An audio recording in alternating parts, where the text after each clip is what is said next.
which happen every Monday, Wednesday, and Thursday at noon. And so far we read The Wayside School by Louis Satcher, and now we're reading The World According to Humphrey. It's a whole series of books that are available at the library. We're starting with number 1.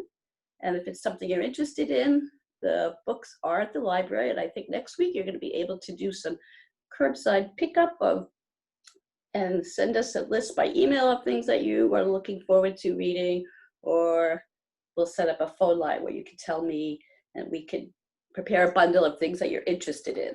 Okay, so this is The World According to Humphrey by Birney. Plans are hatched.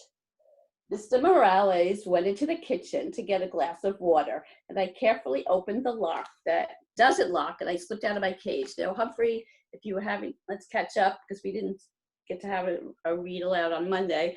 Mr. Morales is the principal at the school, and Humphrey's spending the weekend with him.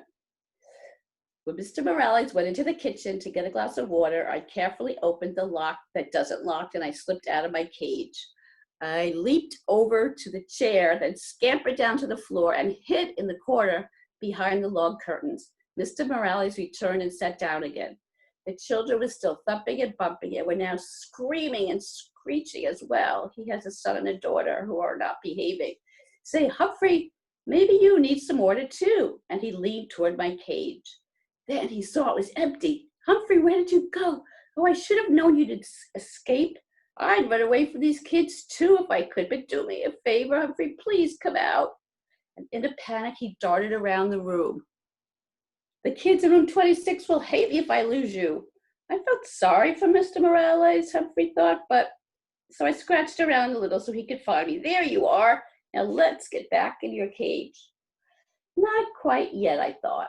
He reached down to pick me up, and I scampered forward just a few inches past his hand. Don't do this to me, Humphrey, he said. Cooperation, please. But I wasn't doing anything to him. I was actually doing something for him. Work with me. Hey, that's it. He looked down at me. With your help, Humphrey?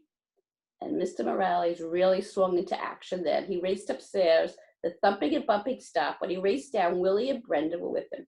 Close all the doors, Willie. But Dad, close them now. Willie closed all the doors. You two scared Humphrey with your screaming. We may never see him again. What? Said Brenda. She burst into tears. He ran away because you two aren't nice to him.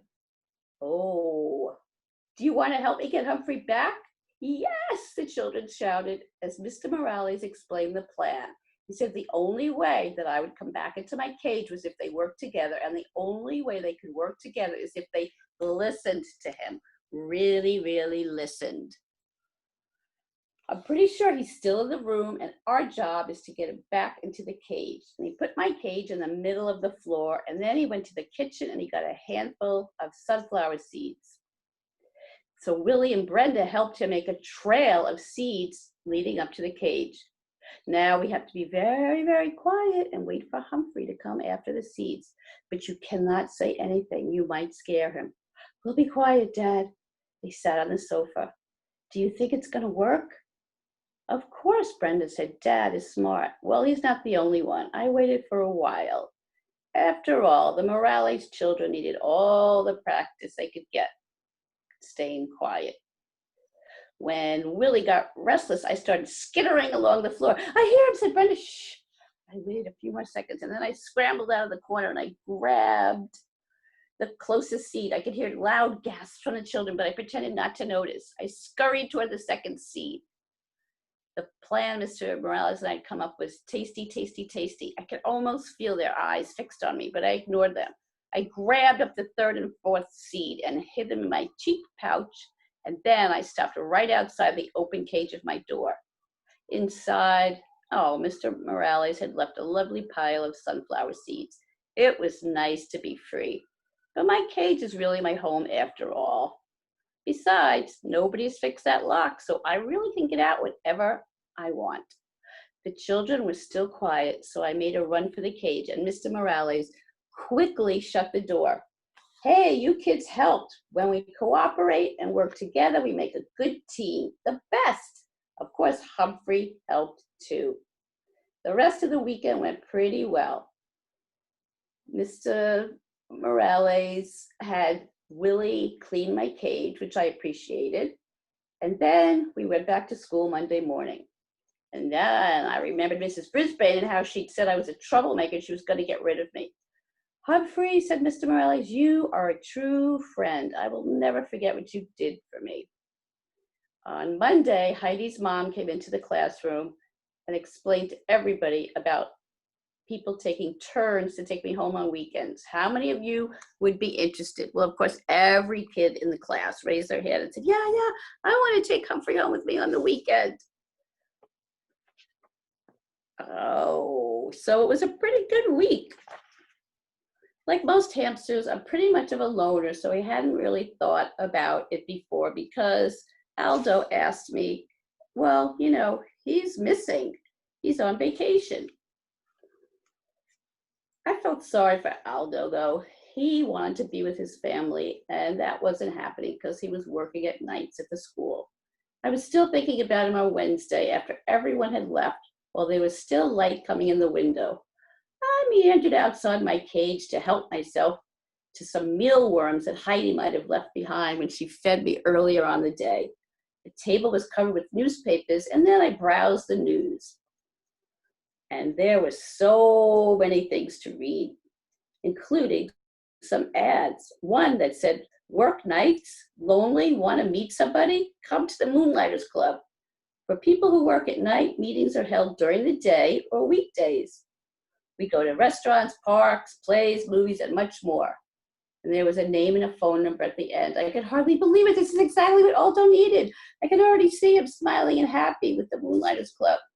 But how could I get Aldo to read this ad? He'd probably just throw it away. Still, if I cut it out and left it in a place where he couldn't miss it, well, maybe.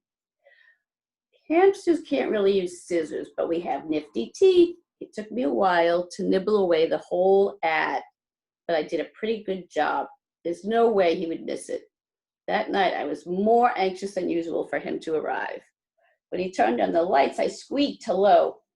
Greetings to you, my little friend. You sound like you have something on your mind.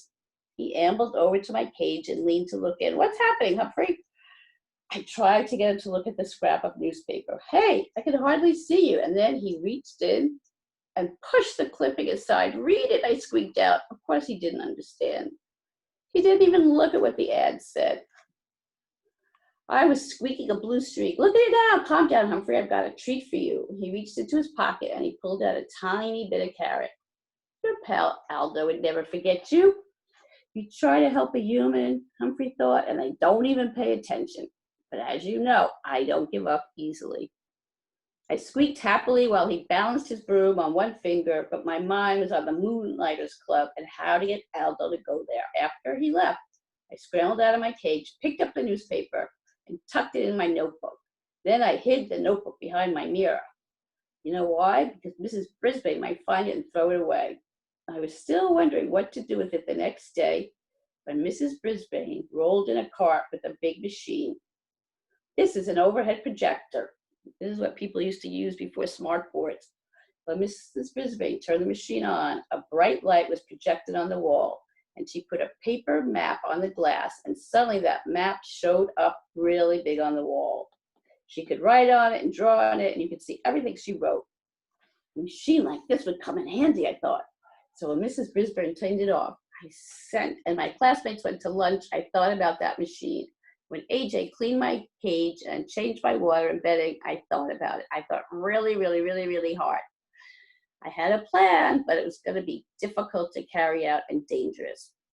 Tip number 5 from the Guide to the Caring and Feeding of Hamsters. If a hamster manages to escape his cage, you can sometimes lure him back with a trail of sunflower seeds. And that's where we're going to end today. So today is Wednesday. We'll be back tomorrow, and the chapter will be chapter 6 called Moonlight Madness. Okay, see you then. And be sure to look at the website for all the things that we have in place. Go to the children's page at www.sopl.org. Check out all the activities and all the read alouds that are available to you for free. It's a public library, and even though the building is closed, we are still here for you. Okay.